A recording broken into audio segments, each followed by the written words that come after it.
So, since we recently got the new ropes in the last update that we got a couple months ago, a lot of new things are now possible, including making a unicycle drone, whatever you want to call it. With the new ropes, they implemented into this update without using any complex gyroscope mechanic. So today, I'm going to show you how you can make your own one of these, which you can turn into anything you could imagine or just the way it is. Let's get started. First, before we build anything, the settings we need to have are our anchor block to be on and match rotation to be off. Now, the first block we need to use is wheel. You need to place them like this so that they face each other and that their circular parts merge together. And of course to lift it off the ground so it's not stuck when it tries to move. Now that we got the main appearance and mechanic done for this, it's now time for the more complicated parts of this. So for the mechanism of this thing, we're going to need to go into the air very high for the best result. And so for this, we're going to need to attach a ludicrous amount of thrusters to our bodies so that we can go up into the air with a long amount of time and high speed. So first off, while sitting in a chair, place either a cake or a firework that you can redeem by entering the code Jothro709 was here in the settings menu where codes are redeemed. Now I would suggest placing a plastic block on your firework or cake to ensure that the thrusters stay on your body. For my thruster oil, I'm going to use 2 ultra thrusters and 10 regular thrusters.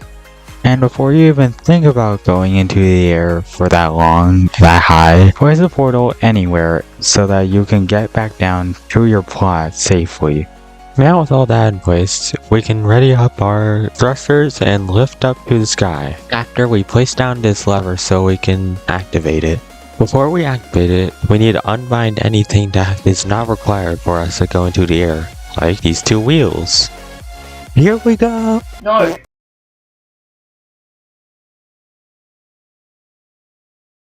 I forgot to unbind the firework. Unbind these 2 wheels, and if you're using it, unbind the firework so that it doesn't detach off your body.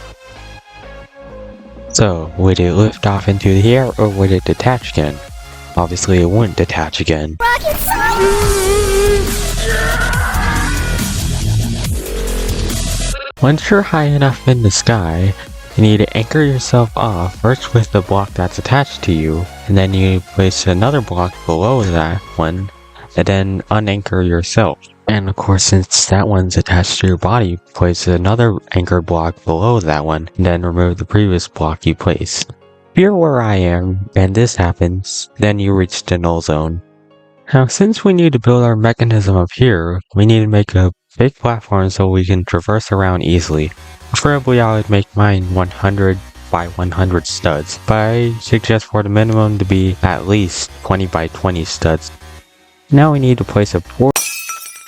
If you encounter this criteria, you would actually need to lower this platform even lower than the portal to make sure you can also fit the later mechanics that you would put onto this platform.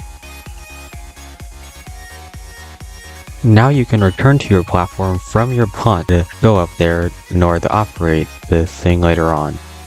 So now from this high, in order to actually allow the thing to traverse more widely, you need to place 27 pistons or somewhere close to that area, depending on how high you are, so that the thing actually has range in order to travel around. Now if you use the lever like I did, now I need to remove it and replace it with a different lever that makes it look like it's used to activate those pistons. Now for the contraption that's going to operate the whole thing, I'm going to place a light bulb here and then place a chair so that the chair doesn't bind to anything else.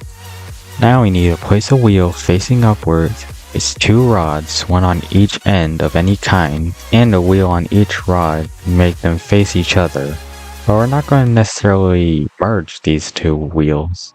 Now we need to set the number on the trial tool to 0.5 and move each wheel apart from each other so that they make a 1 block gap in between.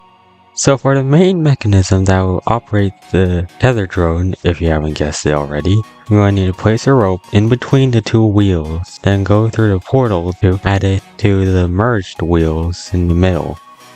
And since we moved each wheel 0.5 studs away from each other so that we could fit the first end of the rope, we're going to need to move the wheels toward the first end of the rope by 0.2 to make it easier so that the wheels can move again.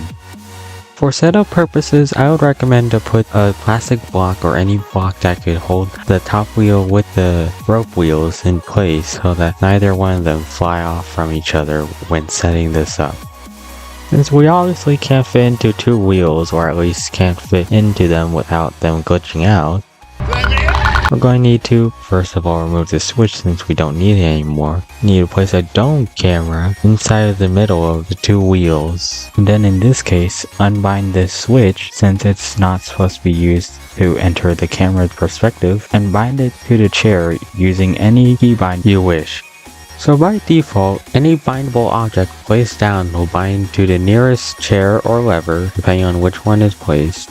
But for this situation, if we had this wheel binded to its default binds W and S, we would not have a fun time with this after it's finished. To fix this, we gotta simply unbind the bottom wheel and then rebind it using the keybinds A for forward and D for backward, which is basically translate to left and right. Don't mind if I do? And before things go wrong, adjust the torque for all of the wheels to the maximum torque and set the bottom wheel speed to 10 and set it to reverse spin.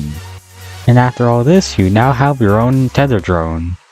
Now that we have the tether drone finished, we would of course want to set it up so that we could use it, so let's do just that.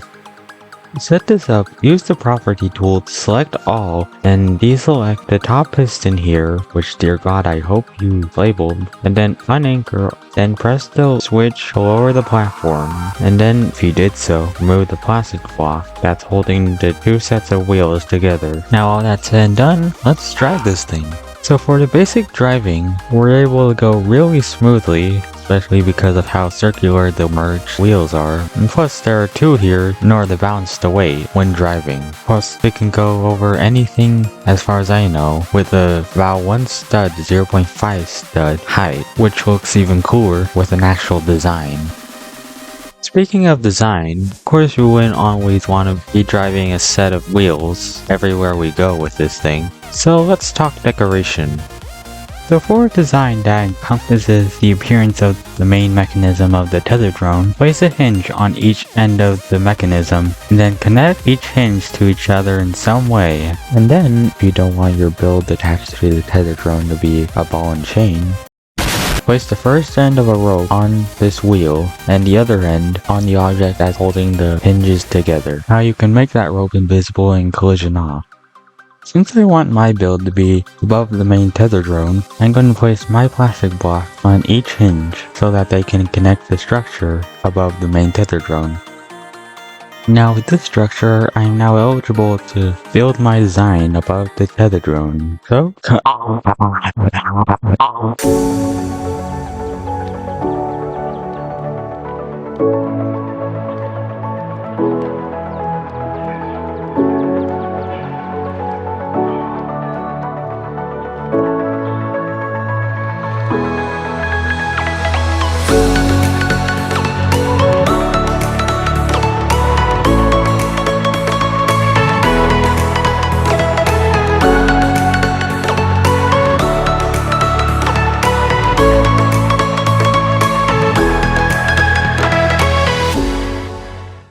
now I have this absolutely magnificent work of art. Now let's drive this abomination. Of course with this one, there's not as much changes for this when it comes with adding a design. Except for my situation, my guy has more weight on the top, obviously because of the boxing gloves. And plus, who wouldn't want to see a boxing clown on a unicycle driving around every acre of the Bilbo for Treasure map? Plus, this guy's worst enemy is walls. Super terrifying nemesis to have. Now that we have this tether drone finished and touched up, we can now use it to our free will. But for some of you, you may wonder before using this about how would it perform in other situations or just what it's potentially capable of, especially for it having a mechanism that's in the null zone. So let's see what we can do with this thing in public servers. Before we move on, Since I got a lot of harsh feedback from everything I was doing, following clips show me tormenting some players. I do not purposely intend to harm any player in any way and do not want to be seen in this way. If the victims of these were watching, I will hope for them to not give any harsh feedback about my person that I only hope to do what I did one time.